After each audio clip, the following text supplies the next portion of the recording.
Good day and welcome to yet another exhilarating episode of the ANC Decides Town Hall Debate. My name is Natasha Piri, broadcasting all the way from Polokwane at the Tshwane University of Technology campus. Now, earlier on this year at the ANC's National Policy Conference, President Jacob Zuma, when delivering his closing speech, said that land expropriation without compensation within the law may be included to achieve the goal required for land redistribution in South Africa. He also reiterated the same sentiments at the State of the Nation address in February. Now, these recommendations were also made at the policy conference and will be discussed or have been discussed at a branch level and will be voted in December at the coming national elective conference.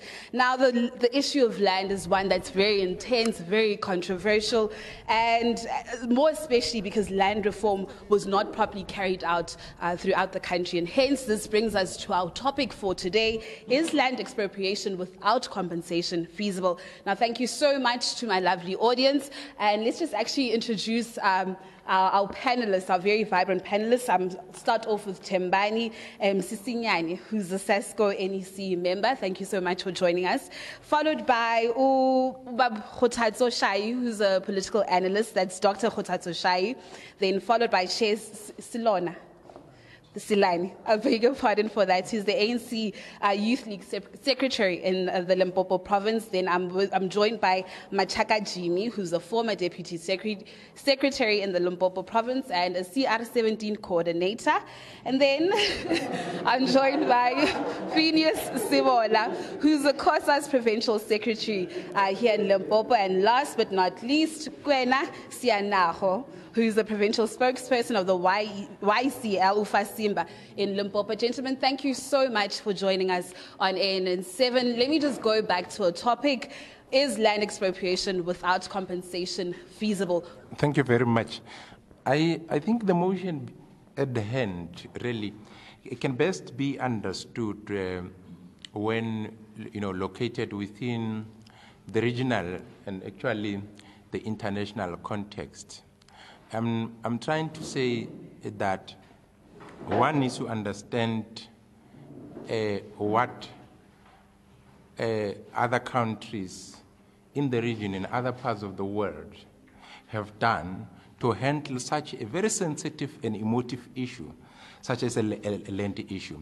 I must quickly point out that the need for land redistribution, or rather land expropriation, is historically and morally justified in the case of South Africa, especially given the fact that the large tracts of the land in this country is currently owned by the few people who are largely white people, and the majoritarian, poor and downtrodden poor people, they don't have access to the land. But the key question is, how is this land reform program supposed to be executed?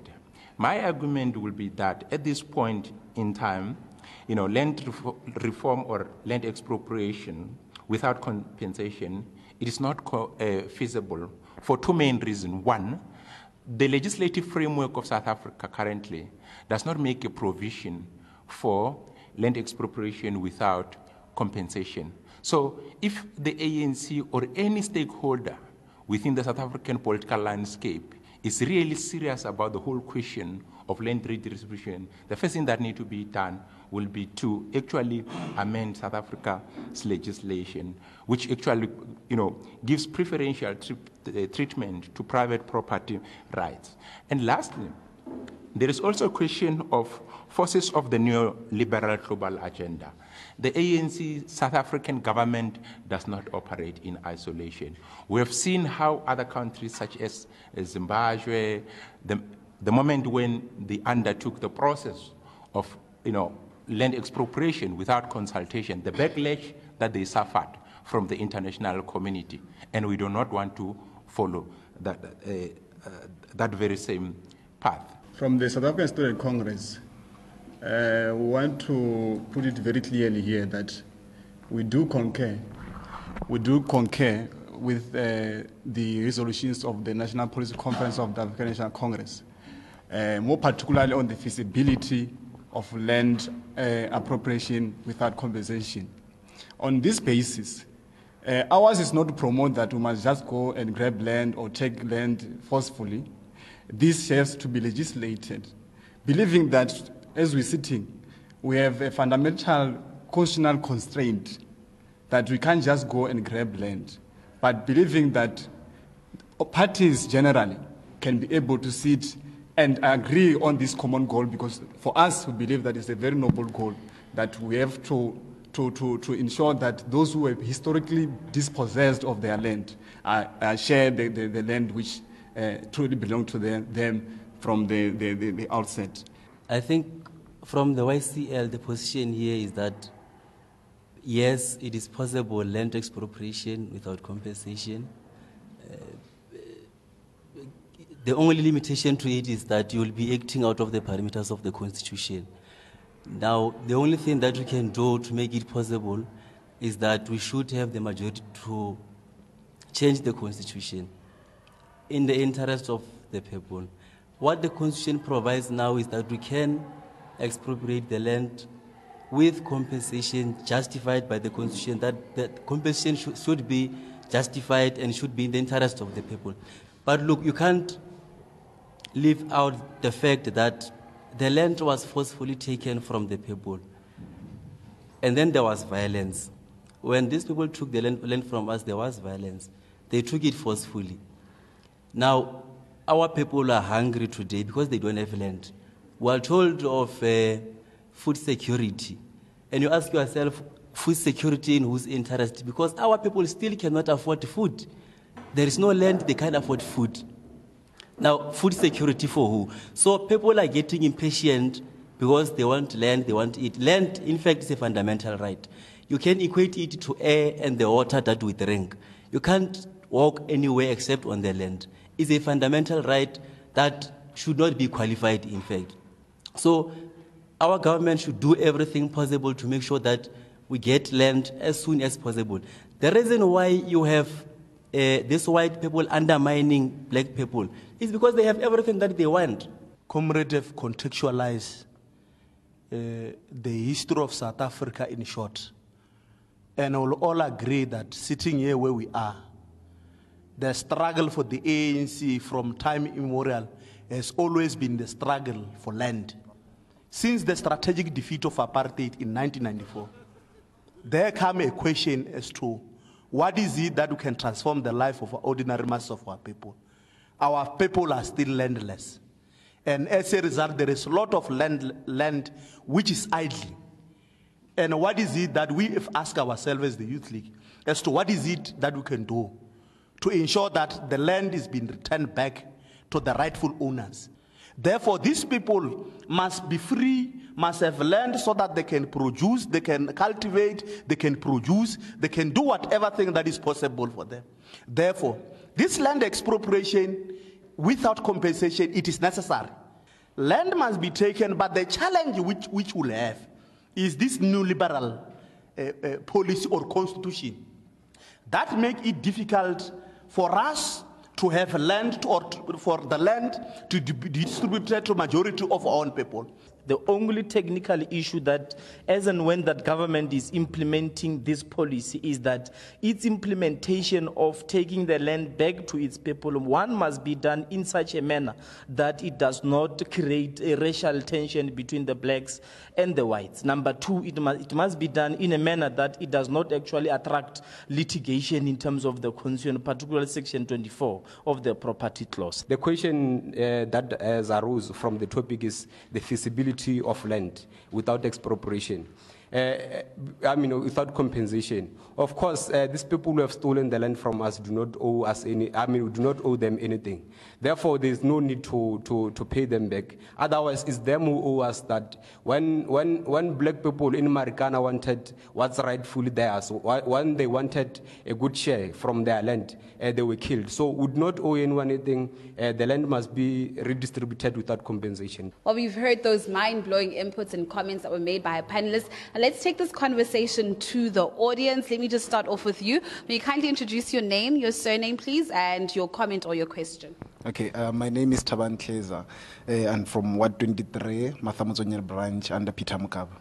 Well, in terms of land expropriation without compensation, its feasibility, I think it's important to look at the economical impact and also the social impact that will have, and also consider if they are worth it when we consider the interest of our people of which they are the one that we are representing. Now, in terms of economical impact, I think it don't have as much economical impact as it had in Zimbabwe, considering the international balance of forces when we relate to South Africa currently. And then also, some people have a fear that it might cause maybe a civil war or something like that, as it raises some racial tension in between South Africans as to whether is taking the land back, is it a racist act or not? On behalf of SASCO, we have been very clear that the issue of an appreciation that Africans in general, South Africans in particular, have been characterized by farming, cultivation of land, and that in the past has been taken away from us by the settlers. And it is a reality that the policies that was put in place, that is spoke to the willing buyer, willing seller, has failed and has failed dismally. There is a societal consensus that we need to move away from that policy and check how equitably do we distribute, because we can't continue to use a policy that favors those that have stolen the land. Now, when you want to buy that land, they overprice that land. Instead of buying it at a particular value, they overprice it, and then you can't even have a sustainable owner settling in and being able to be productive. So our people are very clear that part and parcel of taking back the economy to our people, we must address the issue of land, not only land, but arable land. Land that we can be able to plant, that we can be able to produce, and that can be able to be profitable. So we are very clear that it's feasible, we must legislate it. What we need is the political will. Thank you very much. Thank you so much, the gentleman here. Not supporting the willing seller, willing buyer formula in Bogota. Thank you so much for joining us. Your question, comment? Thank you very much. My name is Tlangelan Mangai. I want to pose a question to the gentleman of the political analyst, who has, amongst the whole panelists, the only one who said it's not feasible. And I want to pose a question that doesn't he think that the land expropriation without compensation not being feasible to him, doesn't he think that it has a negative effect on social cohesion and peace amongst Africans in this country? Thank you very much. My name is Faith Chow, and I'd like to give my view first. My view is that land expropriation without compensation is feasible, but consideration should be given to those who can maintain it. Chair Selani, I want to pose a question to you. You said in the people's interest, land should be given for cultivation of land. But do you think that is feasible in our African nation? Because agriculture as a means of survival is not feasible to our people. Cultivation of land is expensive in itself. And who is expected to subsidize those means of cultivation? Because our government is failing through agriculture. So that's my question to you. And you also mentioned a point saying rural areas are congested. I'd like to disagree with you on that point, because unless you're speaking about other rural areas somewhere, but our rural areas around here are not congested. This one is a question to the ANC Youth League, especially Chair Selan. Mine is that since we know that the Freedom Charter was adopted by the ANC in 1955, since then the ANC took power. What is it that they have done to radically to change the issue of land to the people? Well, as you've heard it from a lively audience, the general consensus is that land expropriation without compensation is actually feasible. Let's just take it back to our panelists so that they could actually give their closing remarks and answer those questions from the panelists. Land expropriation without compensation is not feasible in the current juncture, because you will remember that currently the ANC, if one looks at, is to consider the outcome of the recent local government elections, it is safe to state that in the year 2019, the ANC will not get 2/3 majority in terms of votes. The appropriate time, as Brother Jimmy Machaka indicated, is that when Mbeki was still the president of the ANC, and also the country, that was the rightful time for people to actually, execute this policy. Because the ANC had a 2/3 majority in parliament. But unfortunately, the ANC did not use that 2/3 majority to amend the constitution. Now you no longer have that 2/3 majority in parliament, and you have lost actually touch with some of the key members of the society, and you begin to say, we want land expropriation without compensation. I must also point out that it is in the nature, history teaches us that it is actually in the nature of liberation movements that when they are at the brink of losing their grip on power, they resort to the articulation of empty slogans without meaning. And that's not what South Africans need. They resort to populist policies which are not feasible.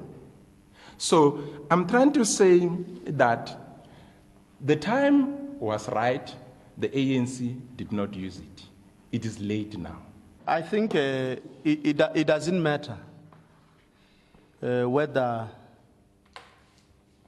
the ANC, its majority in parliament, have shifted or is down or low. What is important is that this expropriation of land without compensation, it is happening when the ANC is not only a legitimate leader of government, but a legal leader of the state. Therefore, expropriation of land without compensation is necessary. I beg to differ with our fellow analyst that the ANC has missed an opportunity to change the constitution. There is a provision that permits expropriation of land. Like we've clearly indicated that you just need a vibrant policy in terms of its implementation. Generally in South Africa, there's a consensus that the land must go back to its own people. But to take it further is that let's look at the current land that has been transferred back to its owners. Majority of them, one, they are not utilized.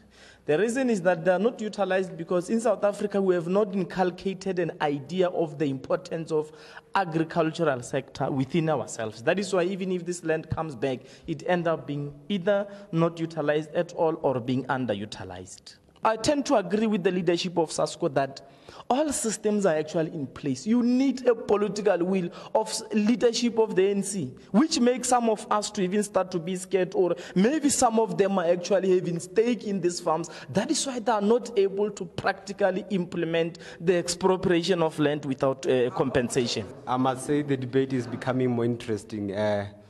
But I would also want to acknowledge the fact that the ANC once got 2/3 majority that gave them an opportunity. Of course, the first person who asked questions also spoke of the international balance of forces, that by then we must just agree that the social impact that the land redistribution would have on our people will be very bad. But because by then, when we expected repositioning of South Africa internationally to balance forces, people gave us beautiful poems that defined how African are they. But at least now when we have a president that even people are saying is illiterate, was even able to balance forces internationally, of which is very important that we must also be careful at the national conference that when we elect people, because you could have never expected people who are owning the land to expropriate it. People who are owning mines to expropriate the land. That you can't even expect that. Young people must be energetic. We can't speak like this man. A doctor here. He's very conservative in his approach, and he forgets that people are hungry. When we say people are hungry, he thinks that we are saying something that is written in the book. Our people are hungry, they don't have land. Some of them were even crying. Now, I want to agree with the approach there. Moving away from what he's saying that we are chanting empty slogans, because the ANC is in the brink of losing elections. It's not true. We are faced with a reality here. And we must do what we should do in the interest of our people to make sure that they eat. So our people have been using the land before the land was grabbed from them, before their disposition. Our people were using the land to plowed, for grazing and so on, for life. So these people who are having our land today, it's not like they went to some colleges and universities and got experience of how to use the land. It's because they got experience in using that land. It's not true that we can't use land. It is not true. And even if we can't use land, can you allow us to be on the land? And then we'll gain experience on that land. We'll use it for our food security. The other thing, the last thing that I want to say is that we have got this thing, this wrong notion that people were given land and then they exchanged it for money because they don't know how to use the land and so on and so on. The reason given by some is because there are no subsidies and so on. But look, money will always stay for 2 years and then gone. But land is an investment. Believing that the call for expropriation of land without compensation is a clarion call for all South Africans. We call upon all South Africans to go out in their numbers during the time of general elections and vote organization that has a clear program of implementing this land expropriation without compensation. All parties, in difference of their policies and everything, should come together and be able to realize this because it's for our own good as the country and not for any party or saving partisan interest. You will understand that they talk politics. And I must say, in the final analysis, we need to be honest. We need to be realistic. I'm saying this because, as some of them have already alluded, we do not have to expropriate land just for the sake of expropriating land.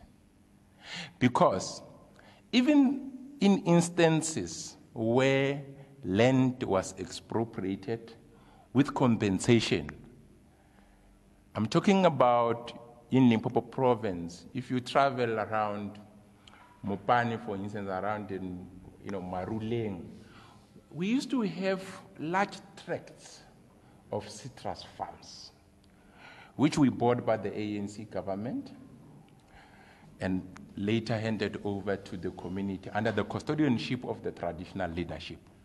But as I'm talking to you now, today we do not even have a single orange tree. So we need to be really honest when we debate issues of this nature and not necessarily articulate issues for the purpose of scoring cheap political points, which will not take this country anywhere. My honest view is that none of the candidates is going to deliver on a program for the expropriation of land without compensation. I'm saying this because you must understand, when people want to be elected, the temptation to advance empty promises is forever present. But as soon as you get into office, you will begin to get a sense of the practical realities and the limitations that are attached to the office that you occupy. So one individual cannot deliver this. I agree. It is not about an individual. It is about an organization. But I think the approach should be that the ANC itself in the conference needs to take these bold policies about transformation and rural development. All these objective factors that we have indicated, not only land redistribution, but also nationalizing some of the most strategic asset of the state, equally creation of our own state-owned bank, that the bank must be owned by the state. All these issues are raised by the Youth League. And we've raised it, we've won in a Congress. There was a serious ideological persuasion in the policy conference of the ANC. And the Youth League, out of serious and major contradiction in that policy conference, we've won, if we were to put it. But subjectively, what kind of leadership that must take this particular program that we gave it to the ANC in a policy conference and drive the agenda for a radical economic transformation? We've elected Dr. Nkosazana Zuma not because of an accident, because we knew that she possessed the ability, she possessed the wisdom, she's a cadre with good and unquestionable political credentials to lead the transformation forward. Because at no given stage, will we allow any person who will just refuse for free education to the youth, who will just refuse for land to be expropriated because most of the land is owning and the people in Marikana will be killed in his name, and on all those kind of issues. But we are certain, sitting where we are, not speaking in parables, that Nkosazana Dlamini, Mama Nkosazana Dlamini Zuma will take the lead. Ha ha, yo. Thank you very much. I mean, I don't know from which world is my friend sitting at. I mean, from his own province. Already the preliminary reports in terms of outcomes of the BGM is that Cyril Ramaphosa is being nominated by more than 400 branches of the ANC. So I don't know his dream, from where does he think Umama? You know, we have a very good respect for Umama Nkosazana, but we do not think that he'll be able to take South Africa anywhere. But let's then deal with the topic at hand. The topic at hand is that it is not for this candidate. It is not for this candidate to determine the expropriation of land without compensation. That must actually come out of a policy decision of the African National Congress. So like it takes us back that you actually need a political will. The organization will reflect on this matter. Already there are signs. We have accepted that this existing policy is not workable. Therefore, we must actually bring a solution. So I also want to differ with you, Prof, that we are just only speaking for the purpose of politicking. As we speak today, there is a pending bill of expropriation of land without compensation. That this is about to be passed by Parliament. So it will actually not be correct for you to come and mislead the nation that there's actually no intention on the part of the African National Congress. No, thanks very much. Even when we are concluding, I think we've been complaining as COSAS that the education system is preparing us to work at McDonald's, but McDonald's doesn't want to take us to school. That the education system is preparing us to work at Loan Min, but Loan Min doesn't want to take us to school. Then how are we going to say that owners of Loan Mill are going to give back the land? That owners of McDonald's are going to give us back the land? That is highly impossible. That the very same people who have killed our people that when they wanted what's rightfully theirs, then we can trust them. The honest truth here is that there are only two possible candidates, which is Nkosazana Dlamini Zuma and Cyril Ramaphosa. But Nkosazana Dlamini Zuma, under her leadership, we've seen the championship of the African Bank, we've seen the championship of removing borders across the continent. So we believe, under her leadership, the doctor will deliver back the land to its people. Well, thank you so much to our vibrant panelists and to our audience. I must say I really did enjoy myself, and thank you so much for those vibrant and very informative inputs. I think what would be interesting for me to see is that which candidates will actually implement land expropriation without compensation at the end of the December conference. From me, Natasha Piri, and the team, unfortunately, we have to wrap up. As they say that all good things rather come to an end.